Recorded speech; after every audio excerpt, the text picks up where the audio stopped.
Jeżeli interesuje Ciebie zanurkowanie w najgłębszym basenie na świecie, to ten odcinek jest właśnie dla Ciebie.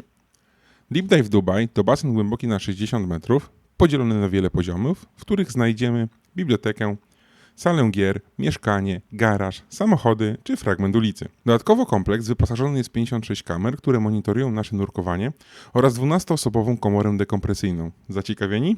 Ja tak i to bardzo, dlatego posłuchajmy Martyny, która była i nurkowała w tym obiekcie. Podcast Spod Wody. Rozmowy o nurkowaniu, sprzęcie i eventach nurkowych. Kieruj się pod wodę. Cześć Martyna, miło mi Ciebie gościć po raz drugi w podcaście Spod Wody. Mi jest bardzo przyjemnie być drugi raz gościnią. Ostatnim razem rozmawialiśmy w sumie o Twoich podróżach i nurkowaniu na Maldiwach ze zwierzętami. Dla tych, którzy nas słuchają po raz pierwszy, chcę powiedzieć, że Martyna jest podróżniczką, autorką bloga Live in 20 Kilos. Taki fajny blog podróżniczy. Naprawdę dużo fajnych rzeczy możecie się dowiedzieć o podróżowaniu z małym plecakiem po całym świecie. Napisałaś książkę Podróże na własnej skórze. Tak tytuł nie z przypadku chyba. Tak, a jak zobaczysz to graficznie, to tam jest poprawiony błąd. Dokładnie tak. Do tego jesteś instruktorką nurkowania, no i wulkanem energii, jak sama o sobie piszesz. Tak, dziękuję za ten wstęp.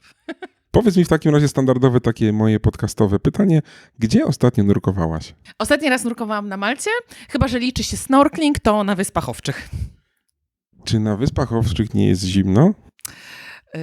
I tu z pomocą przychodzi suchy skafander. Snorkeling w suchym skafandrze. Tak! Powiem ci, doświadczenie warte przeżycia. Polecam. Ale to poczekaj, normalnie taki suchy skafander z systemem grzewczym, czy jak? Czy jakiś ocieplacz pod spodem i normalnie... Nie no, ocieplacz, suchy skafander, rękawice, kaptur. Taki full set. Okej, i jak było? No, wiem, że to jest podcast i muszę używać cenzurowanych słów, albo super! Okej, czyli zimno. A nawet nie chodzi o zimno, tylko to, co było pod wodą, bo nigdy nie spodziewałam się, że w takich zimnych wodach może być tak kolorowo i tak ciekawie. O, to zupełnie inaczej, bo myślałem, że będzie słaba wizura i nic. No nie, krystalicznie czysta woda. Pięknie było. A właśnie, a propos krystalicznej, czystej wody, to wracamy teraz tak szybciutko do tematu odcinka, bo spotkałem się z tą, żeby porozmawiać o nurkowaniu w Deep Dive Dubai, bo wiem, że tam byłaś, pojechałaś, wracając chyba z Malediwów. Tak, w 2021. No i właśnie, pierwsze wrażenie, kiedy wchodzisz do tego, nie wiem, obiektu, budynku, basenu, krytego jeziora. Najgłębszego basenu na świecie. Dokładnie tak. No nie oszukujmy się, to robi piorunujące wrażenie pod wieloma względami. Tam się troszeczkę jedzie, bo to nie jest centrum. Przyjeżdża się, ta okolica jest bardzo zadbana. Sam budynek przypominający kształt muszli, budynek, wchodzi się, wszystko jest białe, obsługa jest przemiła, wchodzisz i od razu widzisz basen, także no pierwsze wrażenie jest ogromne. Troszeczkę tak jakby wejść do jakiegoś, nie wiem, zoo, który mamy wielkie akwarium. Nawet bardziej, bo to jest tak, jakbyś wchodził i przenosisz się w zupełnie inny świat. A ten budynek znajduje się gdzieś na pustyni, czy... No, Dubaj generalnie jest miastem wybudowanym na pustyni. Także... Troszeczkę na wodzie. No, troszeczkę. No, ale jest raczej położony na terenie piaszczystym. Czyli wchodzisz i nagle masz dużo wody, ogromny budynek, miła obsługa. No dobra. No i tak jak na Dubaj przystało, bardzo wysoki standard obsługi i taki, no, luksus. Taki luksus, niespotykany na basenach. Do tej pory nie spotkałam. Może się mylę, ale bo nie byłam na każdym basenie na świecie. Dobra, jest to najgłębszy basen na świecie, jak do tej pory, chociaż słyszałem, że mają powstać głębsze. No dobra, to powiedz mi, pojechałaś tam, żeby ponurkować. I to było nurkowanie sprzętowe, czy nie wiem, czy syrening, czy freediving? Wtedy jeszcze nie byłam syreną. To było nurkowanie sprzętowe z butlą na 30 metrów na nitroksie i zejście trwało godzinę. W sumie całe nurkowanie. Okej, czyli całkiem nie taki już podstawowy poziom. Widzę, że wchodzą nitroksy. To zacznijmy od tych rzeczy formalnych. Wchodzisz sobie do środka, idziesz do, nie wiem, kasy, kupujesz bilet i co? Zaczyna się od sprawdzania twoich uprawnień nurkowych?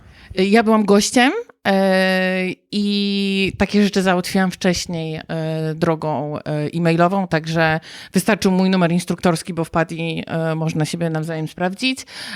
Miałam zabrać komputer nurkowy, maskę, żadnego swojego sprzętu się nie przynosi i pojawić się na miejscu. Okej, czyli tam jakaś weryfikacja uprawnień jest. No oczywiście. No dobra, no i co dalej? Odprawa? Plan nurkowania? Jak to w ogóle wygląda, tak? Bo jak jedziemy sobie ponurkować gdzieś nad jezioro, no to część osób coś planuje, a część osób idzie na żywioł, tak? No to jest tak w Deep Dive Dubai, że jesteś pod opieką swojego przewodnika. Przychodzimy... Czekaj, przewodnika, tam można się zgubić. A zdziwiłbyś się. Tam jest tyle atrakcji pod wodą, że nie zdziwiłabym się, jeżeli ktoś samodzielnie by nurkował, żeby się zgubił.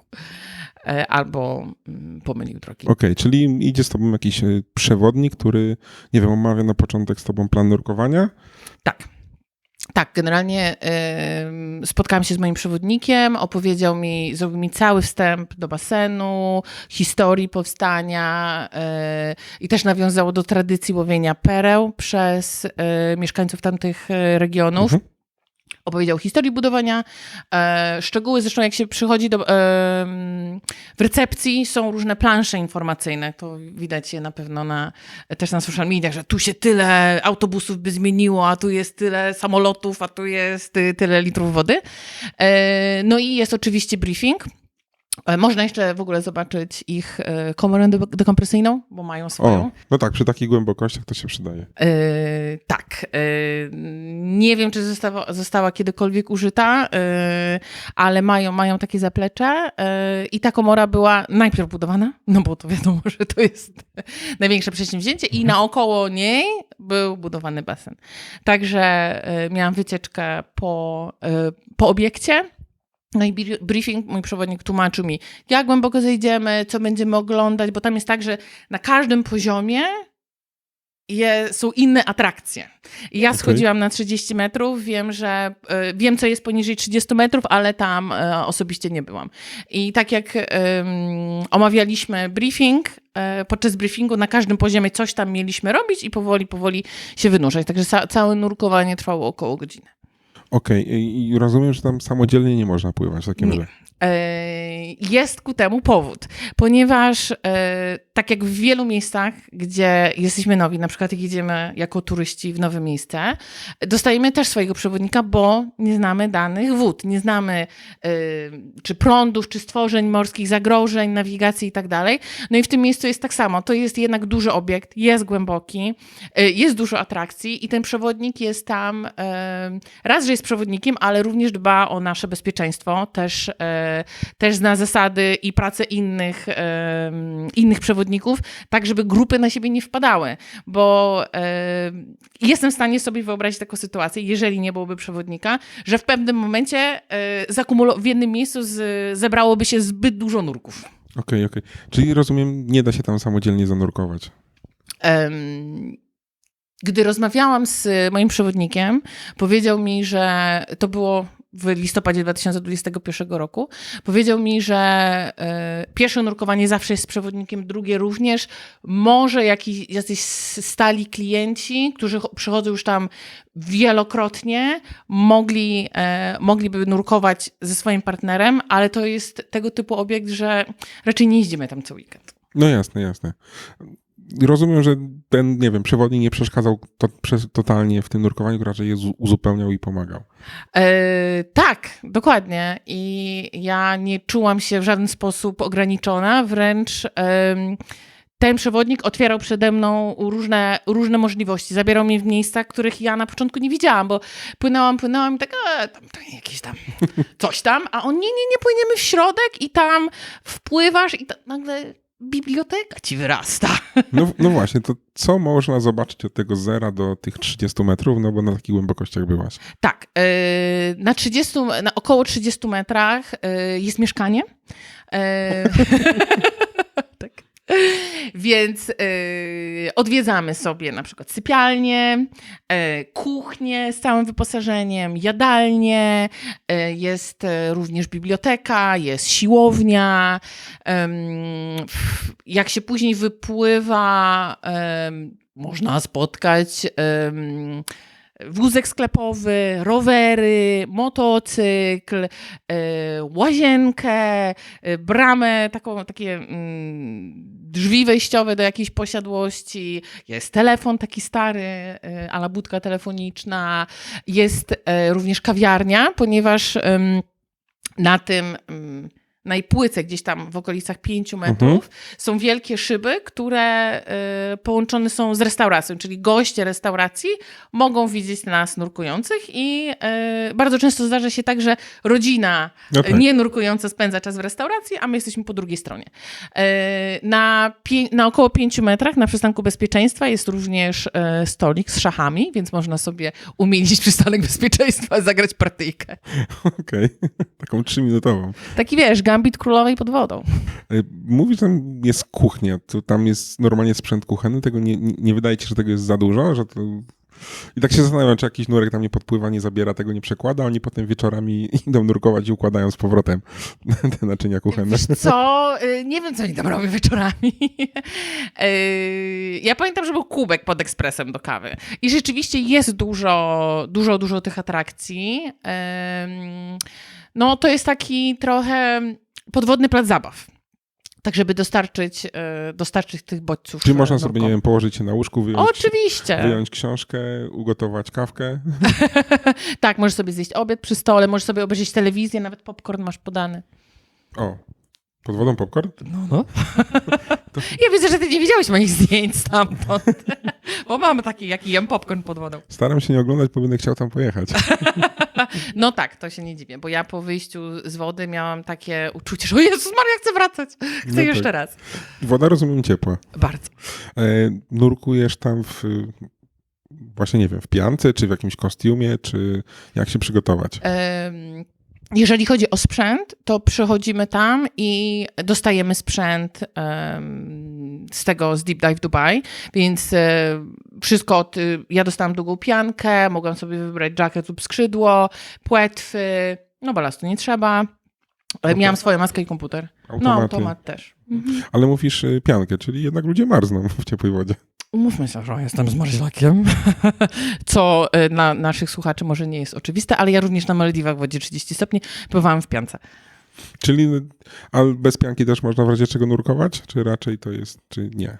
Nie jestem pewna, bo ze wszystkich zdjęć i wideo, które widziałam, wszyscy byli w piankach. Można również nurkować w suchych skafandrach. Własnych, czy tych na miejscu? Tych na miejscu. Tych na miejscu.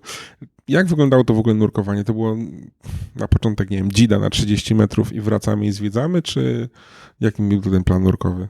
To było tak, że jeżeli zobaczysz sobie w internecie, jeżeli tutaj nasi słuchacze zobaczą sobie plan tego obiektu w internecie, to jest tak, że to jest studnia, na środku jest studnia, która właśnie idzie do 60 metrów, więc myśmy wypłynęli na środek i powoli opadali, więc to było takie niesamowite uczucie takiego, no jakbyśmy spadali, no tak. Jakbyśmy tak się zanurzali w ten głąb tego basenu, no i oczywiście 60 metrów to tam jest ciemno, także to było takie ekscytujące, czy stresujące? Nie, Czy ale...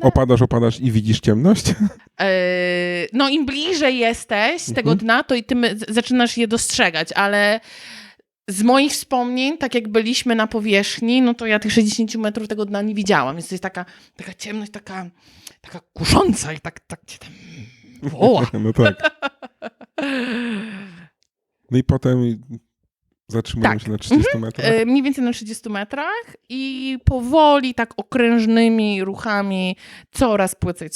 Jest to mieszkanie, coraz płycej, później jest to biblioteka i tak dalej. I aż wypłyniemy do góry. Tam są również, można sobie umienić czas, na przykład grą w piłkarzyki albo w bilard podwodny. Którą taką, nie wiem, atrakcję najbardziej zapamiętałaś? Nie wiem, który pokój, pomieszczenie? Bo z tego, co słyszę, no to tego było naprawdę Tak, dużo. było bardzo, bardzo dużo tego. Na pewno bibliotekę i pamiętam, że znalazłam książkę Juliusza Werna. 20 000 mil pod Dokładnie tą. Nie pamiętałam liczby. Tak, dokładnie tą książkę znalazłam. Wygranie pucharu mistrzostw podwodnego bilarda i piłkarzyków też było bardzo miłe. Dostałam nawet puchar. Chyba taki obchodny, bo każdy go dostaje. Okay. Jazda na rowerze w Płetwach, bardzo ciekawa, polecam. Co jeszcze? Na pewno robi wrażenie to wielkie drzewo. Wygląda jak drzewo z Tomb Raidera. Takie wyrastające ze skał. Okay. Tak, to... Trudno mi wybrać tak jedno Czyli miejsce. wszystko, nie? No wszystko, no. A w ogóle dużo osób wokół ciebie nurkowało? Tam jest limit wejść. Okay. Jest określona liczba osób, które mogą wejść naraz, tak żebyśmy na siebie nie wpadali. Bo to też chodzi o to, że mamy pewne limity i ograniczenia na pewnych głębokościach i jeżeli na 30 metrach nagle zrobi się grupa 10 osób i wszyscy chcemy wpłynąć w to mieszkanie i każdy chce nam się zatrzymać, pobawić i zrobić sobie zdjęcie, to ci pierwsi mają fan, a ci ostatni liczą minuty, które im zostały.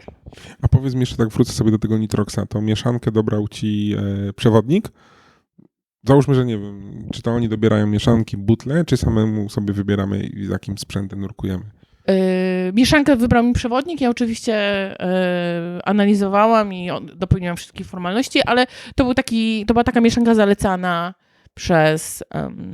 No pewnie taki best practice pewnie ichniejszy. No tak, taki dostosowany już do ich możliwości. To jeszcze mam pytanko, czy tam nurkuje się na butlach tylko z jedną butlą, czy też, nie wiem, jest możliwość twin setów, side mountów, czy... Nie, no oczywiście, bo no to ja nurkowałam do 30 metrów, ja nie jestem nurkiem technicznym, nie mam takich uprawnień, ale są ludzie, którzy normalnie w twinach nurkują i nurkują dużo głębiej, no to wiadomo, że no, na powietrzu albo na Nitroxie na tak głęboko nie zejdziemy. No, jeden z naszych gości mówił, że kiedyś to na jednej butli na 80 się schodziło.